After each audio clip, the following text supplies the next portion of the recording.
आणि यानंतर पुढे बघूयात एक मोठी बातमी। मनमाड बाजार समिती आजपासून पुढचे 4 दिवस बंद असेल। बाजार समितीमधील कांदा, मका, धान्य लिलाव आजपासून 4 दिवस बंद राहणार आहे।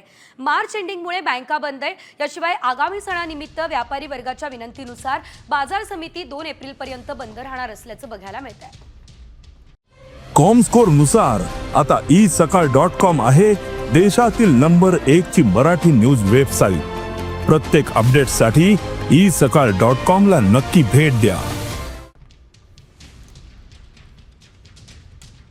बातमी मोठी म्हणावी लागेल कारण आजपासून 4 दिवस मनमाड बाजार समिती बंद असणार आहे। खरं तर सध्या मार्च एंडिंग सुरू असल्याचं आपण पाहतोय, त्यामुळे अनेक बँका सुद्धा बंद असणार आहे आणि त्यामुळे आजपासून 4 दिवस बाजार समिती बंद असणार आहे। तर यामध्ये जे काही लिलाव आहे ते सुद्धा बंद असणार असल्याचं बघायला मिळतंय।